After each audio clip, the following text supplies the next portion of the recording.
ఇప్పుడు cinema reviews ఇవాళ వీడియోకి వచ్చేసరికి అయితేనేమో కన్నప్ప మూవీ ఉంది కదా, దానికి సంబంధించిన సెకండ్ టీజర్ అయితే వచ్చేసింది అనమాట. దానికి సంబంధించిన రివ్యూ రియాక్షన్ తీసుకొచ్చినాను. చిన్న రిక్వెస్ట్ అయితే ఛానల్ సబ్స్క్రైబ్ చేసుకుని లేటెస్ట్ అప్డేట్స్ కోసం. సో టీజర్ చూసుకుంటే 1 minute 24 secondsతో పాటు వస్తుంది బై. అండ్ టీజర్లు అని చెప్తారు, ఒకరు ఆగంతకులు ఎవరో రాక్షసులు వస్తున్నారు అనేసి అయితే ఇక్కడ చూపించారు అనమాట.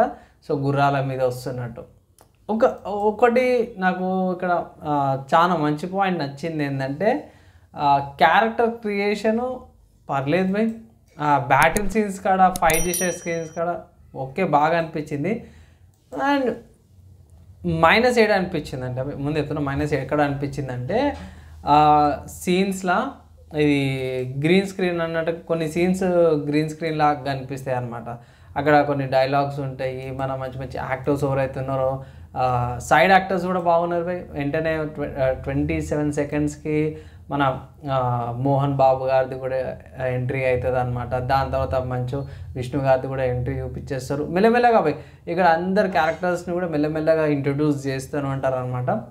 అండ్ దాని తర్వాత నెక్స్ట్ చూసుకుంటే విలన్ క్యారెక్టర్స్ కానీ అండ్ మమ్మూడి మోహన్ లాల్ గారి క్యారెక్టర్ పడుతుంది. కానీ ఇక్కడ ఎగ్జాక్ట్గా మీరు గమనిస్తే 1 minute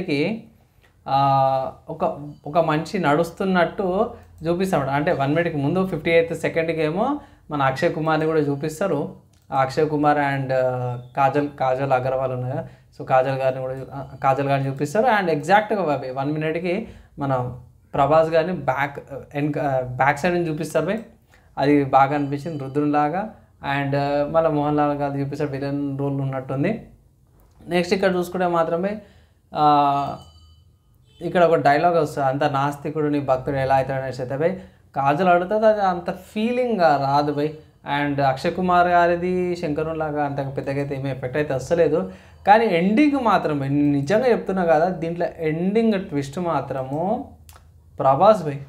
ఎండింగ్లో ప్రభాస్ ఒక ఫీల్తో వస్తాడు కదా, నా ఒపీనియన్లో చెప్తున్నా కదా, రుద్రునిలాగా చూపించారు కదా, పోస్టర్లు కూడా వచ్చింది కదా. సో నా ఒపీనియన్లో మాత్రం అసలు ప్రభాస్ని శంకరునిలాగా పెట్టింటే బాగుండేదేమో అన్నట్టయితే నేను అనుకుంటున్నాను. శంకరునిలాగా ఇచ్చింటే ప్రభాస్ ఇంకొంచెం బాగుండేదేమో. ఎందుకంటే మనము బాహుబలిలో చూసినాం కదా, అతని ఏమంటారు ఫిజిక్ కానీ ఆ స్టైల్ కానీ కొంచెం శంకరునికి మ్యాచ్ అయ్యేటట్టుగా అనిపిస్తుంది. సో ఓవరాల్గా చూసుకుంటే మాత్రం బై కొంచెం బాగుంది అన్నట్టుంది. అది ప్రీవియస్ టీజర్ 1 ఏదైతే ఉందో దానికంటే ఇది చాలా బెటర్ బై. ఇది చాలా మంచిగా ఉంది నాకైతే. ఈ టీజర్ బాగుంది. అక్కడక్కడ కొన్ని విఎఫ్ఎక్స్ షార్ట్స్ కొంచెం డౌన్ అయినా తప్పించి, అంటే మళ్ళీ వీళ్ళు పోస్ట్ ప్రొడక్షన్ అవన్నీ కూడా చేస్తారు. సో ఇక్కడ ఒక మంచి విషయం ఏంటంటే ఫస్ట్ వచ్చేసరికి అయితేనేమో విఎఫ్ఎక్స్ చాలా మంచిగా చేసారు. సెకండ్ థింగ్ వచ్చేసరికి అయితేనేమో రిలీజ్ డేట్ ఏదైతే ఉందో April 25th 2025 అన్నారు కదా. సో వరల్డ్ వైడ్గా రిలీజ్ అవుతుంది. మంచిగా యాక్టర్స్తో పాటు కూడా తీసుకొచ్చారన్నమాట. నాకైతే చాలా మంచిగా అనిపించింది. చూద్దాం.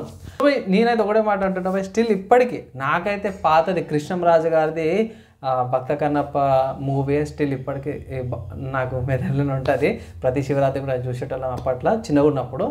సో చూద్దాం ఈ మూవీ ఎట్లా ఉంటుంది ఏందనేసి అయితే అఫీషియల్ మూవీ చూసినాక రివ్యూ రియాక్షన్ తీసుకొస్తాను. ప్రస్తుతంగా అయితే ఈ టీజర్ యొక్క రియాక్షన్ ఎలా అనిపించింది, నచ్చింది, మంచిగా అనిపించిందా, మీ ఒపీనియన్స్ ఎక్స్ప్రెస్ చేసిన కింద. అండ్ వీడియో నచ్చింది, మంచిగా అనిపిస్తే లైక్ అండ్ షేర్ చేయండి. నెక్స్ట్ వీడియోలో కలుసుకుందాం.